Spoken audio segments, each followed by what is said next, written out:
జనసేన అధినేత పవన్ సీఎం సీటును టార్గెట్ చేశారా?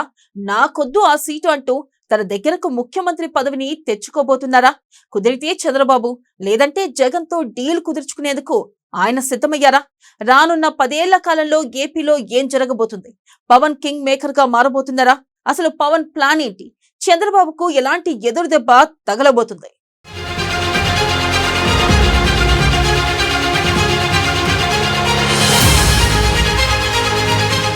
పద్ధతి ప్రకారం వెళుతున్న పవన్ కళ్యాణ్, కీలక విషయాల్లో మాత్రమే పవన్ స్పందన, ప్రభుత్వ నిర్ణయాలను కూడా ప్రశ్నించని పవన్, మంత్రిగా తన మార్క్ చూపిస్తున్న పవన్, పవన్ పర్యటనలో సీఎం సీఎం అంటూ నినాదాలు, మరో 20 స్థానాలపై పవన్ ప్రత్యేక శ్రద్ధ.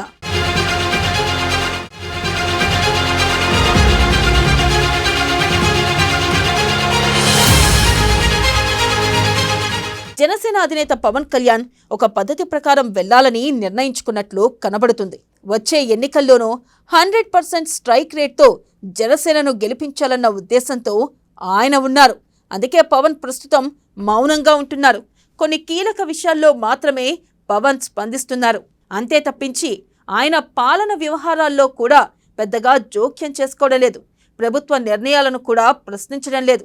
పవన్ తనతో పాటు జనసేన ఎమ్మెల్యేలు గెలవాలంటే ఇటు టీడీపీ సహకారం అవసరం.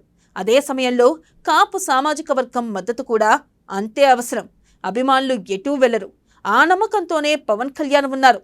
మరొక వైపు ఎక్కడికి వెళ్ళినా సీఎం సీఎం అంటూ అభిమానులు చేస్తున్న నినాదాలు నిజం చెయ్యాలనుకుంటున్నారు.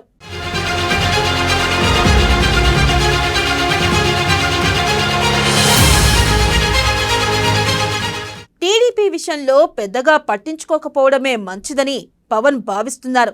ప్రభుత్వంపై వ్యతిరేకత తన పార్టీపై పడకూడదని ఆయన గట్టిగా భావిస్తున్నారు.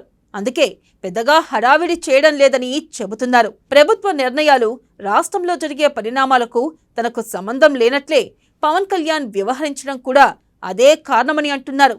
ప్రభుత్వం ఏ నిర్ణయం తీసుకున్నా పట్టి పట్టనట్లు వ్యవహరిస్తూ ఉండడం అదే రీజన్ అని చెబుతున్నారు. అధికారంలో ఉన్న ప్రభుత్వంపై సహజంగా వెలువడే వ్యతిరేకత భాగస్వామి పార్టీగా తమపై పడకూడదనే పవన్ కళ్యాణ్ అంటిముట్టనట్లు వ్యవహరిస్తున్నారని కూడా పార్టీ వర్గాలు అభిప్రాయపడుతున్నాయి.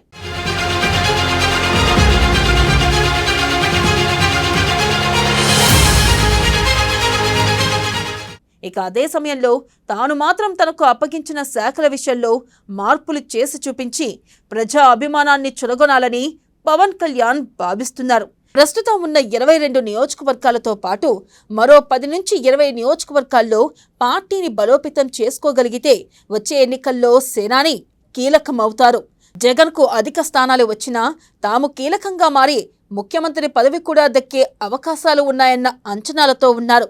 అది బయటకు చెప్పకపోయినప్పటికీ జగన్కు గట్టి పోటీ ఇచ్చి ఎక్కువ ఎమ్మెల్యే స్థానాలు సాధిస్తే అప్పుడు సీఎం పదవి కొన్నాళ్ల పాటైనా తనను వెతుక్కుంటూ వస్తుందని పవన్ కళ్యాణ్ నమ్ముతున్నారు.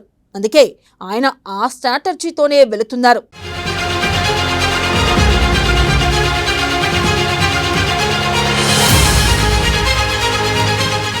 చంద్రబాబు 15 ఏళ్లు సీఎంగా ఉండాలని తాను కోరడం వెనుక కూడా టీడీపీ ఓటు బ్యాంకు మళ్లకుండా ఉండేందుకే అంటున్నారు పవన్. మరోవైపు ఇప్పటివరకు కాపు సామాజిక వర్గానికి ప్రత్యేకంగా చేసింది ఏమీ లేదు. కేవలం రాజకీయంగా మాత్రమే కాకుండా సంక్షేమ విషయాల్లో కాపులకు ప్రాధాన్యత ఇచ్చేలా ఎన్నికలకు ముందు చివరి 2 సంవత్సరాలు గట్టిగా చంద్రబాబుపై ఒత్తిడి తెచ్చి అమలు చేయగలిగితే ఆ ఓటు బ్యాంకు కూడా ఎక్కడికి పోకుండా తనకు అంటిపెట్టుకునే ఉంటుందని నమ్ముతున్నారు. ఇప్పటివరకు కాపు సామాజిక వర్గానికి చేసిందేమీ లేదన్న అసంతృప్తి వారిలో ఉందని, ప్రధానంగా తూర్పు పశ్చిమ గోదావరి జిల్లాల్లో అధిక సీట్లు గెలవాలంటే చివరి ఏడాది దానిపై ఫోకస్ పెట్టాలని పవన్ భావిస్తున్నట్లు సమాచారం. మొత్తం మీద పవన్ కళ్యాణ్ ఆలోచనలు నిజమైతే వచ్చే ఎన్నికల ఫలితాలు ఆయన్ను ముఖ్యమంత్రిగా చేసే అవకాశాలను కొట్టిపారేయలేమని సీనియర్ నేతలు చెబుతున్నారు.